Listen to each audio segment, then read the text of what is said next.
grace of our Lord Jesus Christ, the love of God, and the fellowship of the Holy Spirit be with you all. Dear sisters and brothers in Christ, we have assembled here to pray for unity amongst Christians and reconciliation in the world.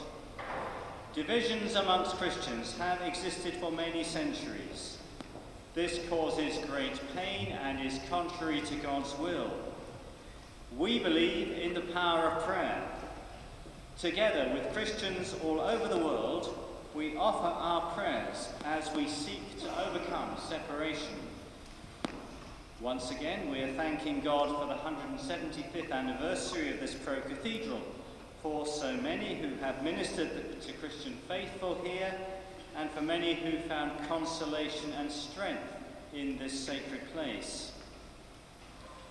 The resources for this year's Week of Prayer for Christian Unity have been prepared by different Christian churches in this small island nation dates back to the time of the Apostles. According to tradition, St. Paul, the Apostle to the Gentiles, reached the shores of Malta in the year 60. The narrative describing this eventful and providential episode is conveyed to us in the final 2 chapters of the Acts of the Apostles. This text signals the beginning of Christianity in Malta, a small country made up of 2 main inhabited islands, Malta and Gozo, as well as other islets at the heart of the Mediterranean Sea, halfway between the southern tip of Sicily and northern Africa.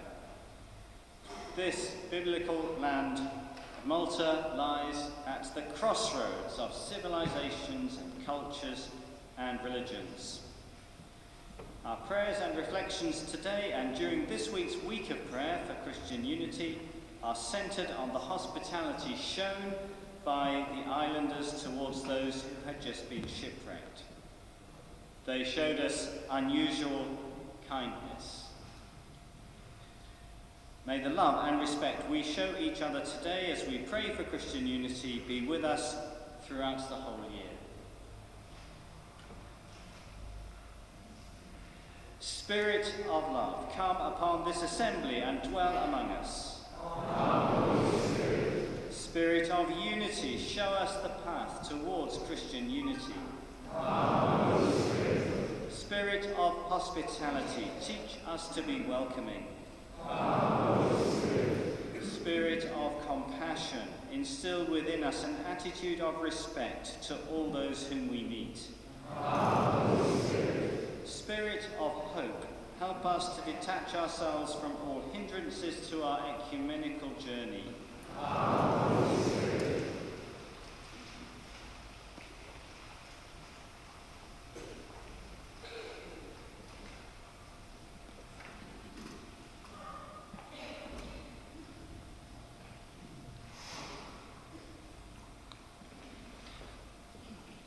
Forgive us, Lord, for past mistakes, mistrust and misdeeds between Christians from different churches and traditions. Lord, have mercy. Lord, have mercy. Forgive us, Lord, for remaining in the darkness rather than seeking the path of light. For you, O Lord, are the only true light. Lord, have mercy. Lord, have mercy. Forgive us, Lord, for our lack of faith and for our failure to be people of authentic charity. Lord, have mercy. Lord, have mercy. Forgive us, Lord, for having caused pain, hardship, and anguish to others. Lord, have mercy. Lord, have mercy. Forgive us, Lord, for isolating ourselves and remaining indifferent instead of showing hospitality to all, especially strangers and refugees. Lord, have mercy. Lord, have mercy. Father in heaven, open our hearts and minds to your word. Lead us to grow closer to each other in unity and charity.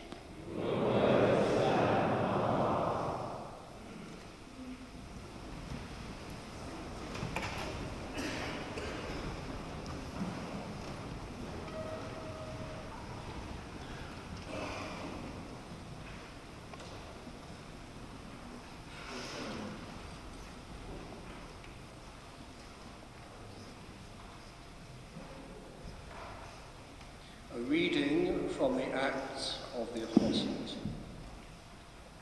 They, with their own hands, they threw the ship's tackle overboard.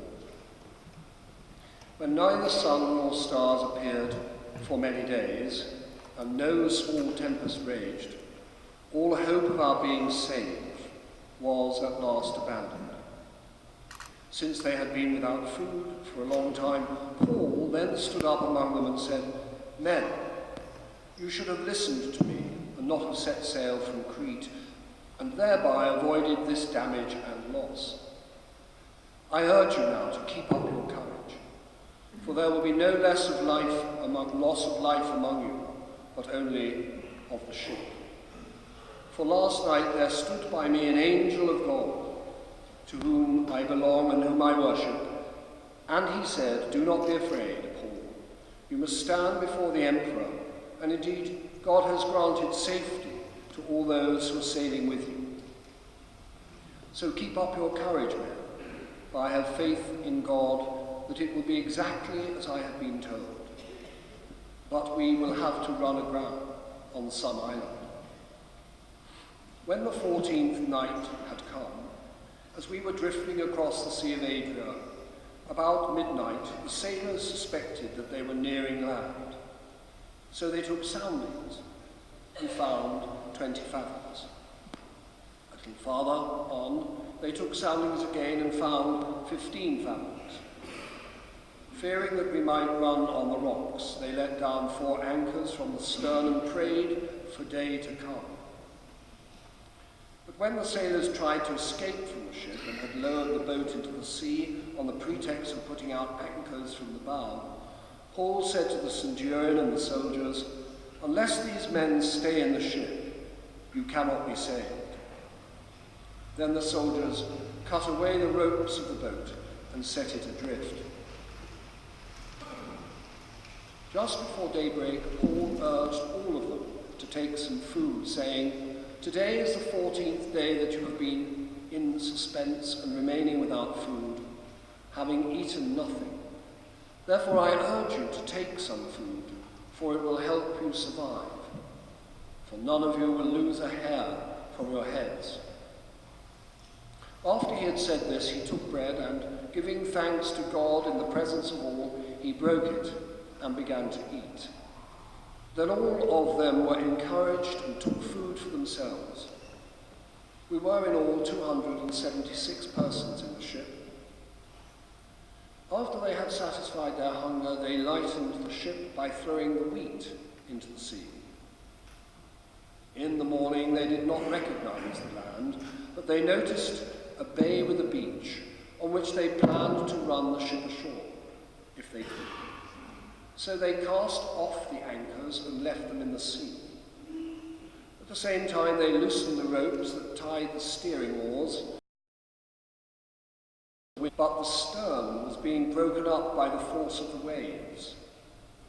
The soldiers' plan was to kill the prisoners, so that none might swim away and escape. But the centurion, wishing to save Paul, kept them from carrying out their plan. He ordered those who could swim to jump overboard first and make for the land, and the rest to follow, some on plank. We then learned that the island was called Malta. The natives showed us unusual kindness. Since it had begun to rain and was cold, they kindled a fire and welcomed all of us around it. Paul had gathered a bundle of brushwood and was putting it on the fire when a viper, driven out by the heat, fastened itself on his hand. When the natives saw the creature hanging from his hand, they said to one another, "This man must be a murderer. Though he has escaped from the sea, justice has not allowed him to live." He, however, shook off the creature into the fire and suffered no harm. They were expecting him to swell up or drop dead. But after they had waited a long time and saw that nothing unusual had happened to him, they changed their minds and began to say that he was a god. Now it so happened that the father of Publius lay sick in bed with fever and dysentery. Paul visited him and cured him by praying and putting his hands upon him. After this happened, the rest of the people of the island who had diseases also came and were cured. They bestowed many honours on us, and when we were about to sail, they put on board all the provisions we needed. This is the word of the Lord. Thanks be to God.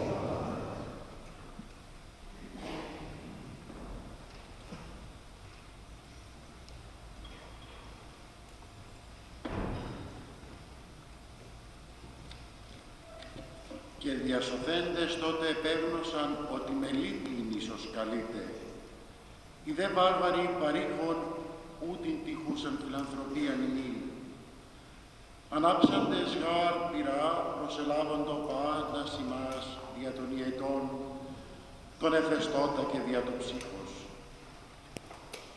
Συστρέψαντος δε του Παύλου, φρυγάρων πλήθος και επιθέντος, επί την πυράν έκγυθνα από τις θέρμες, διεξελθούσα καθίψε της χειρός αυτού. Ως δε είδον οι βάρβαροι, κρεμάμενον το θηρίον εκ της χειρός αυτού έλεγον προς αλλήλους. Πάντως φωνεύς εστιν ο άνθρωπος ούτως, όν διασωθέντα εκ της θαλάσσης, η δίκη ζήν που πίεσε. Ομένουν από την άξα στο θηρίον εις το πυρ, έπαθεν ουδέν κακό. Οι δε προσεδόκον αυτών μέλλον, έμπραστε ή καταπίπτην άφρου νεκρών. Προσδοκόντων και θεωρούντων μηδέν, άτοχων εις αυτόν γινόμενο, μεταβαλλόμενοι έλεγον, Θεόν αυτόν είναι. Η δε της περί των τόπων εκείνων υπήρχε χωρία το πρώτο της νήσου ονόματι Οπλίου, ως αναδεξάμενος ημάς 3 ημέρας φιλοχρόνος εξένησε. Εγένετον δε τον πατέρα του Ποπλίου, τούτου ουν γενομένου και οι λοιποί οι έχοντες ασθενείας, εν την ίσο προσήρχοντο και θεράπευον. Ή και πολλές τιμές ετίμησαν ημάς και αναγωμένης επέθεντο τας προς την Θεία.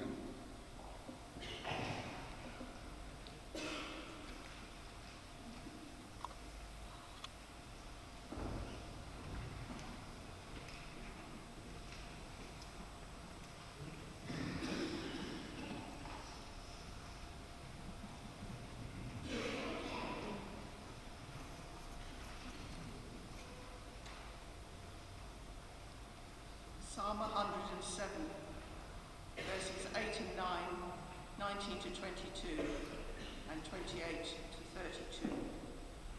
And the response is, the Lord has delivered us from the mighty waves. The Lord has delivered us from the mighty waves. Let them thank the Lord for his steadfast love, for his wonderful works to humankind. For he satisfies the thirsty, and the hungry he fills with good things. The Lord has given us from the mighty ways. Then they cried to the Lord in their trouble, and he saved them from their distress. He sent out his word and healed them, and delivered them from destruction. The Lord has given us from the mighty ways.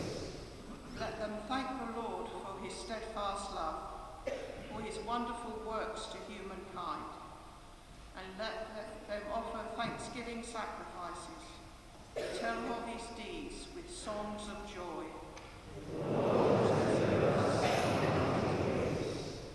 Then they cried to the Lord in their trouble, and he brought them out from their distress. He made the storm be still, and the waves of the sea were hushed. Then they were glad because they were quiet, and he brought to their desired haven.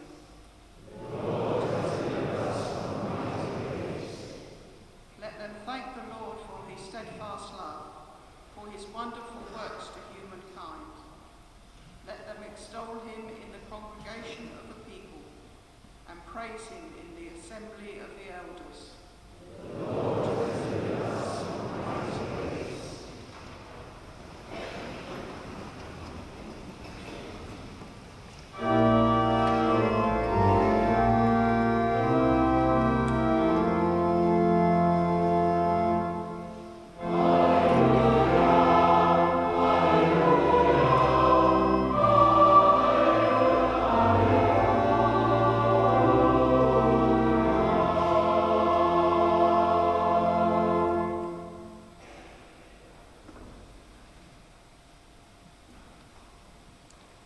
Najposlije javi se njima 11 kada bijahu za trpezom i prekori ih za njihovo nevjerovanje i okorio srca, što ne vjerovaše onima koji ga vidješe vaskrsloga, i reče im: idite po svemu svetu i propovedajte evanđelje svakome stvorenju, koji poveruje i krsti se biće spasen, a koji ne veruje biće osuđen.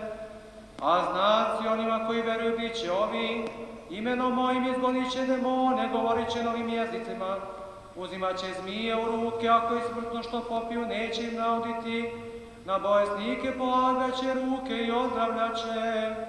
A Gospod pošto im ovo izgovori, uznese se na nebo i sjede Bogu sa desne strane, a oni otidoše i propovedaše svuda, i Gospod im pomagaše, i riječ potvrđivaše znacima, koji su se potom pokazivali. Amin.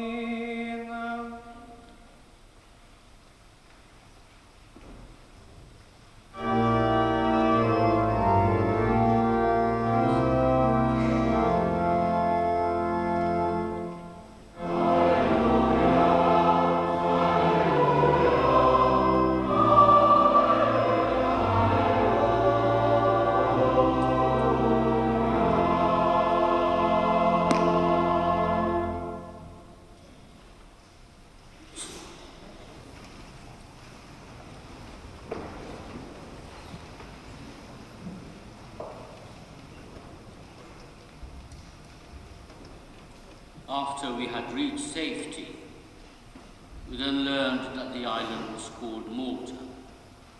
The natives showed us unusual kindness. In this week of prayer for Christian unity, in this year of our Lord 2020, we Christians have been invited to meditate, pray and reflect on this verse 2 of chapter 28 of the Acts of the Apostles.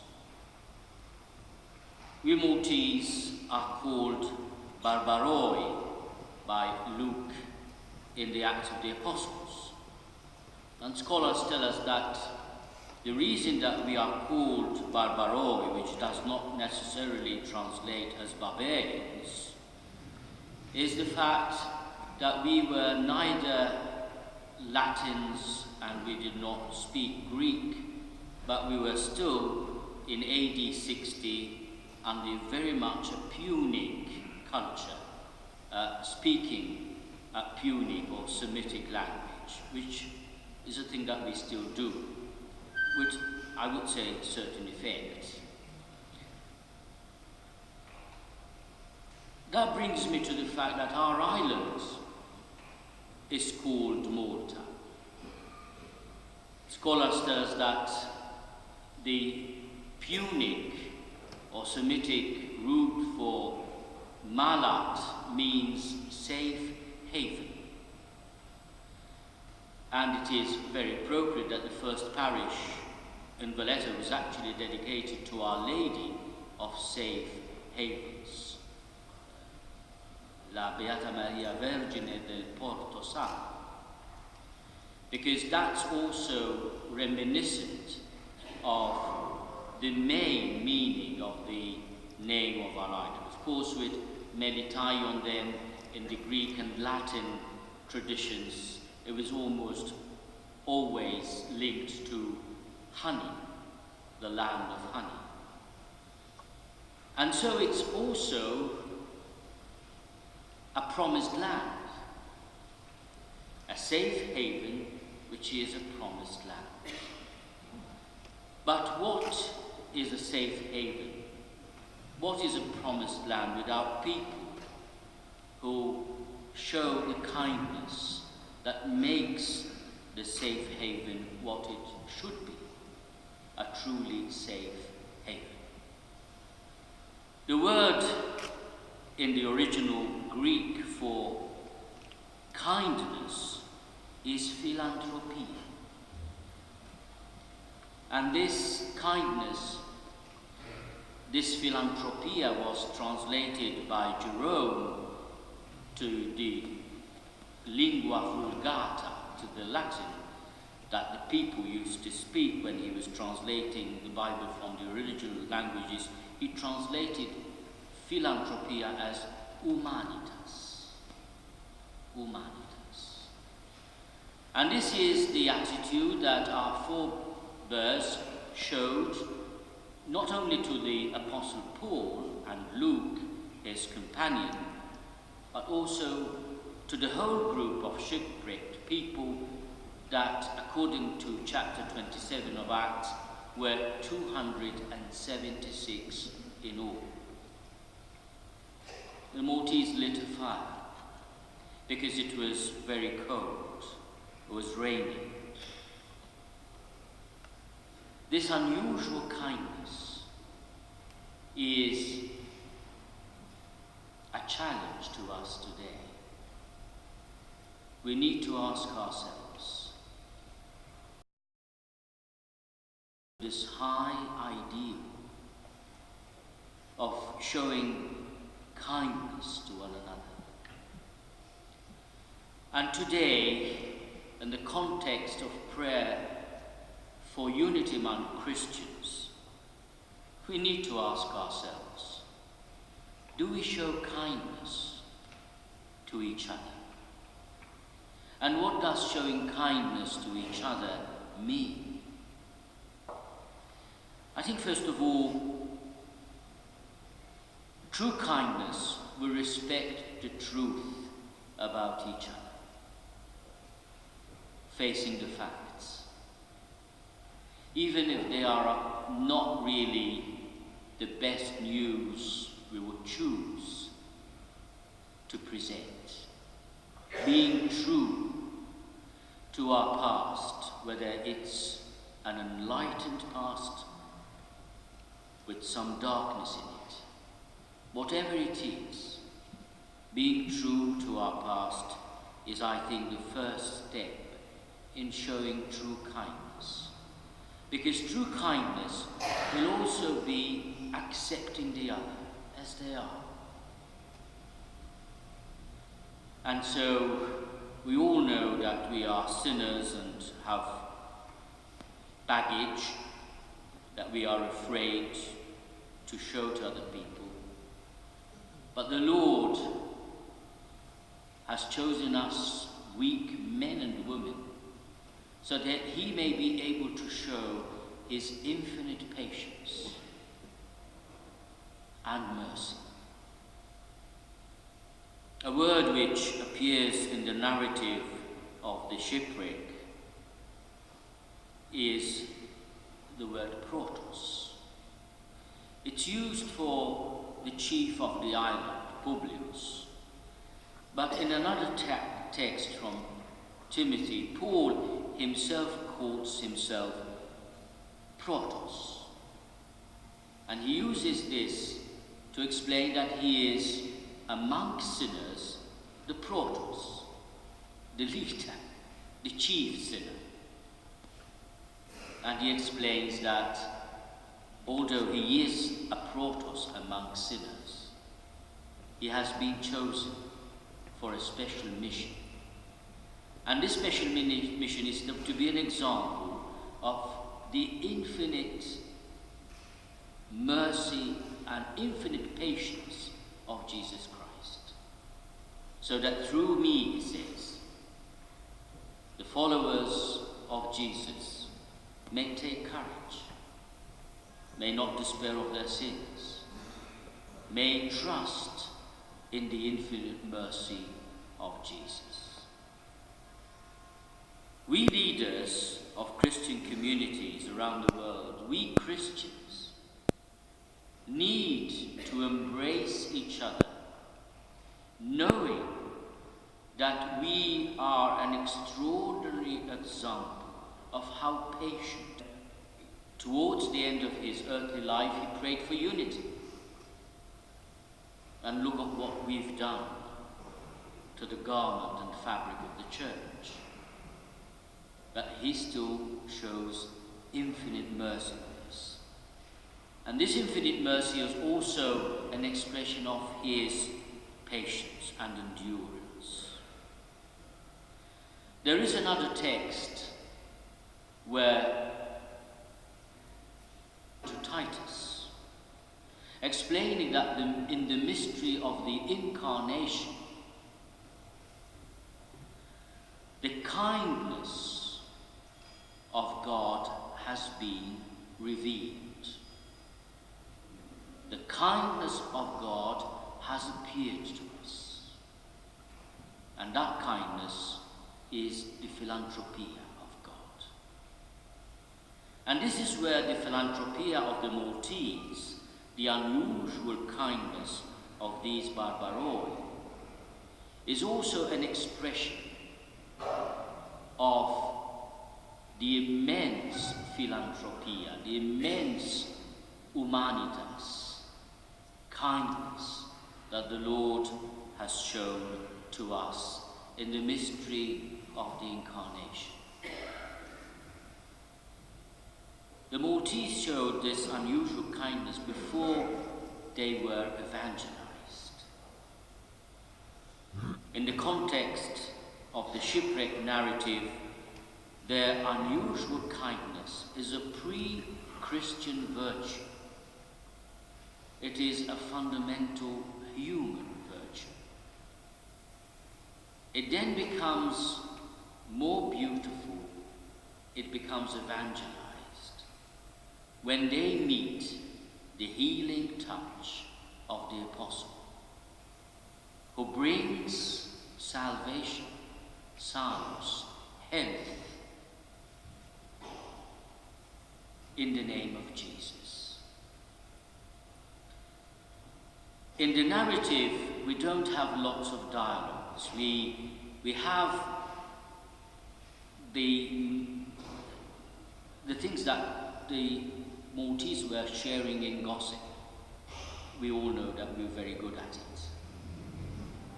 And they were noticing what was happening and were saying, well, this must be a murderer, and let's wait until he sort of pops up and drops dead.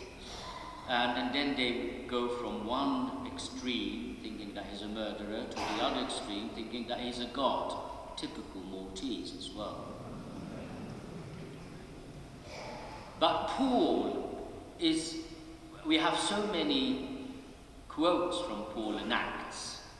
He's always speaking, he doesn't seem to shut up. But on Malta, Paul doesn't say anything at all. His mission is in gestures and powerful signs of the Spirit. Because the first impact is actually the fulfillment of the prophecy by Jesus, disciples, that there will be signs that will accompany those who believe. And this comes from the gospel that has just been proclaimed today. By using my name, they will cast out demons. They will speak in new tongues. They will pick up snakes in their hands. They will lay their hands on the sick and they will recover.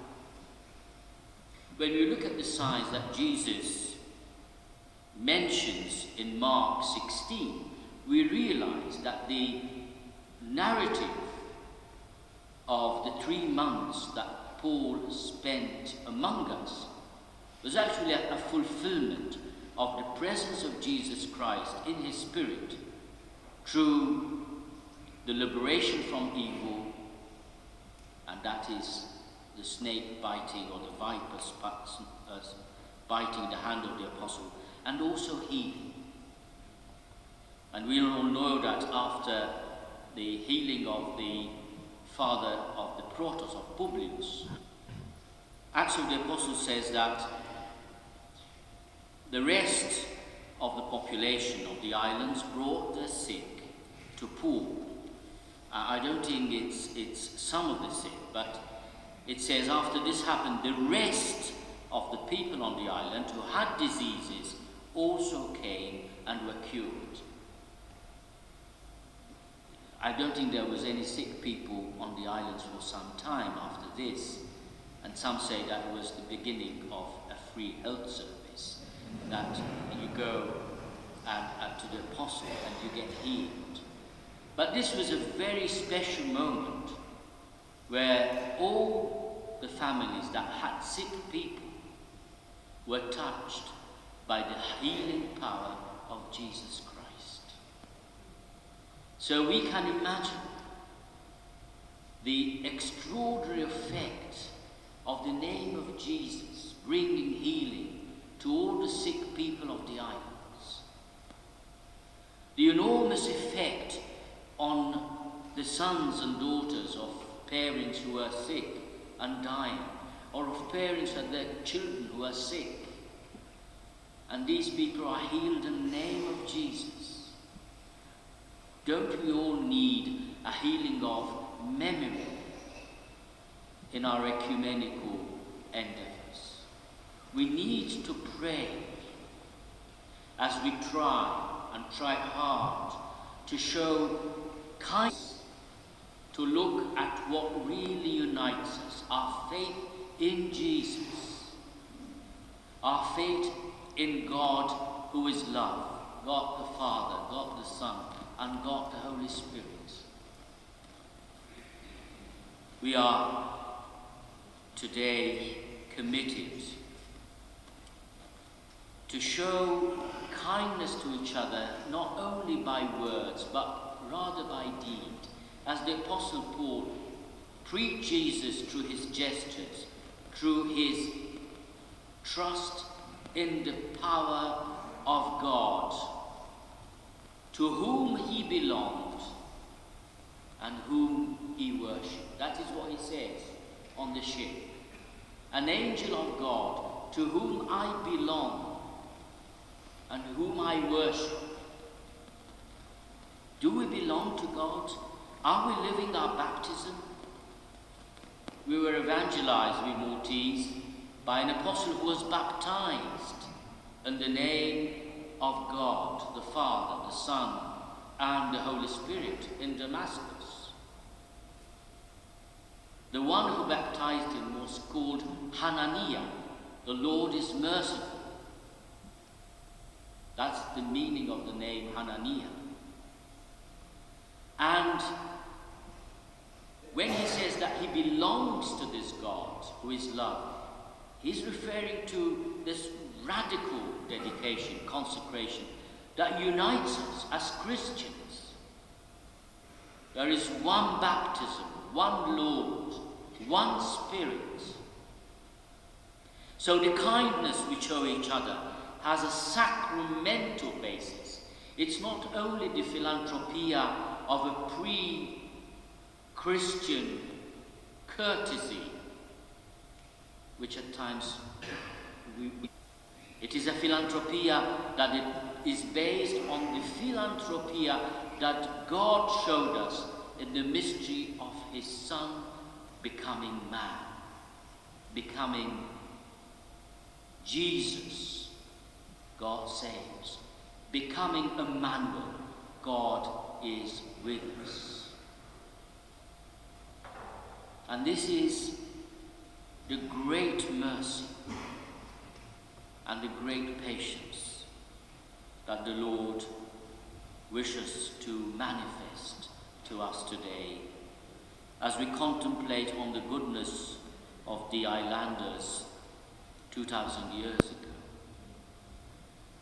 But we cannot rely with a sense of nostalgia, nationalistic or patriotic pride on the laurels of our forebears. But that heritage needs to knock on the doors of our consciences. Are we showing kindness to one another? Are we showing kindness to people who knock on the doors of our shores? What kind of humanitas, philanthropia, are we showing people who cross the blue desert, the Mediterranean Sea, on rafts, dinghies, lost, some of them don't even know how to swim, seeking a modicum of dignity? If we are others, needs to be a way of being, an attitude that informs our life and our spirits. Let us ask for the healing of memory, but also for the healing of all temptations to simply think about what is the best for us without caring for the needs of others. There is a narcissism in our culture that desperately needs healing. We need the healing touch of Jesus. And so we pray through the intercession of Paul, our Father in faith, that we may continue to show that unusual kindness which impressed Luke so much and which makes us truly proud.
Dear brothers and sisters, as we are united in the Lord Jesus Christ, let us proclaim our common faith in one God, Father, Son, and Holy Spirit.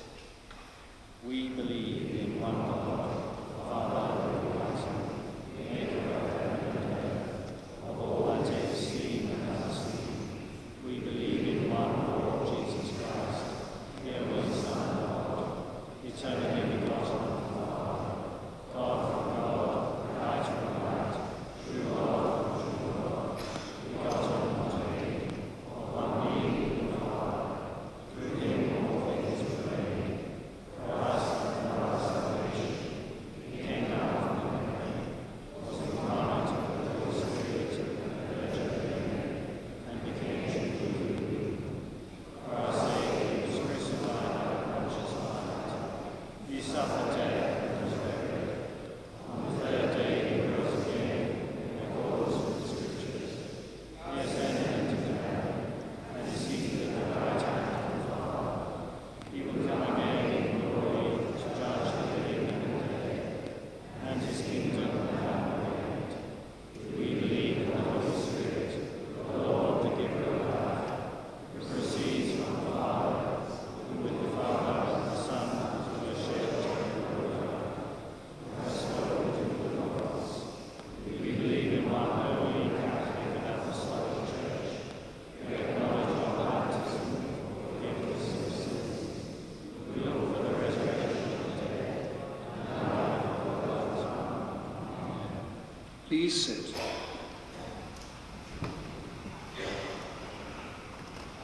In a moment I'm going to ask you to stand again to accompany the choir on singing this new hymn which Joe Aquilina has composed, both words and music. I heard it for the first time myself on Wednesday at the Ecumenical service in Gozo. And during the singing of the hymn, we are to have a collection which will be taken during the singing of the hymn, and it will be going towards the survivors of the earthquake in Albania, which happened in November in 2019. But first, may I just welcome you all to this cathedral church. Welcome my own bishop. It's hardly a welcome, it's his church more than it is mine. And it's always good to have you here, Bishop Robert, with Helen, your wife. Our bishop lives in Brussels. He has unusually 3 cathedrals to look after, and we don't see him that frequently, but when we do, it is always a great pleasure. This morning he went for an audience with the Archbishop. It was a very, very helpful discussion had by all with Father Sherry as well. And it's always a pleasure to welcome the Archbishop Walter to our cathedral church. He's a friend as well as a very distinguished guest. And also the Apostolic Nuncio, who is with us as well. And to all of you, extend a welcome to come to the undercroft below for tea or coffee and some biscuits, and to continue the pleasure of meeting each other in the Lord Jesus Christ. So now we stand to sing together with the choir, and it's always a great pleasure to have the St. Paul's Choral Society singing with us. They come as frequently as they can, and it's always a delight to hear them make music. So it's not an easy hymn, but you'll get it as it goes along. So please stand to sing Unusual Kindness. Amen.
turn to our prayers of intercession. We cannot face the storms of life alone. A boat moves forward when we all row together. In the face of difficulties, we recognise the need to pull together and to unite our efforts. So let us pray.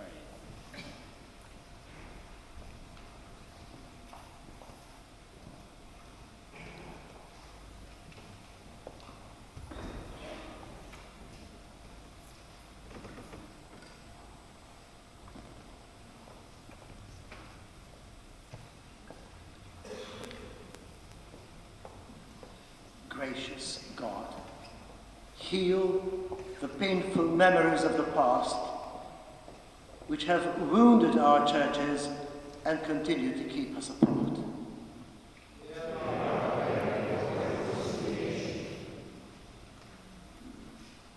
Gracious God, teach us to fix our course on Christ, the true light.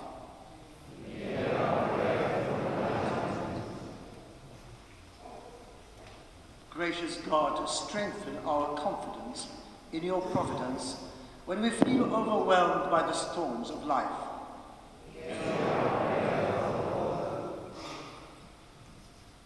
Gracious God, transform our many separations into harmony and our mistrust into mutual acceptance.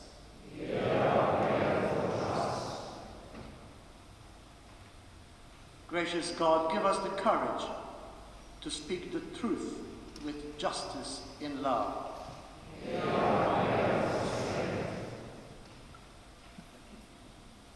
Gracious God, dismantle the barriers, visible and invisible, that prevent us from welcoming our sisters and brothers who are in peril or in need.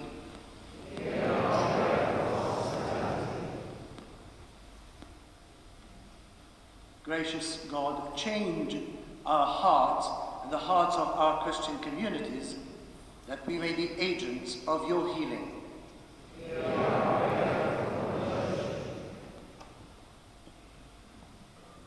Gracious God, open our eyes to see the whole of creation as your gift, and our hands to share its fruit in solidarity.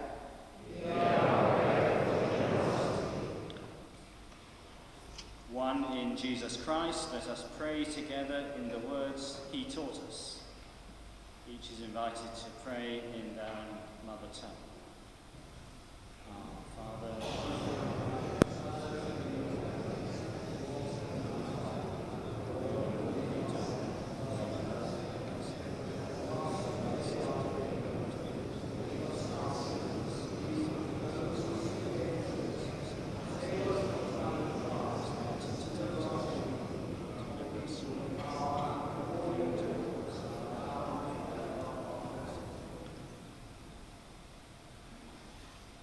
people of Malta, welcome Paul and his companions with unusual kindness.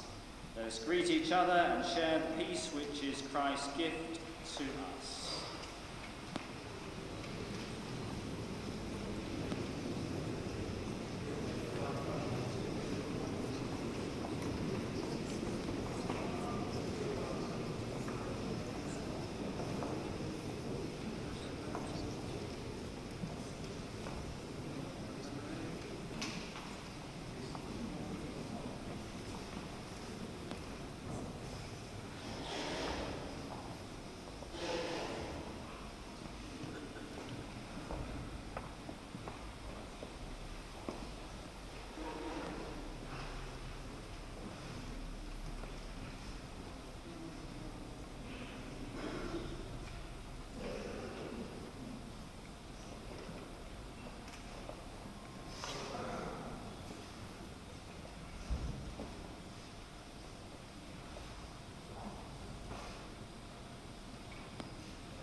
have come together as Christians and therefore as fellow disciples, we thank God for all we have received in this Pro-Cathedral in the last 175 years.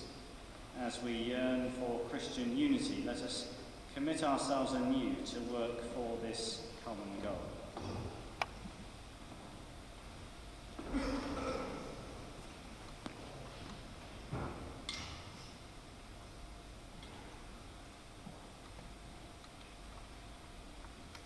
I invite all who are Christian leaders, church leaders, to join now in blessing each other and blessing this whole congregation.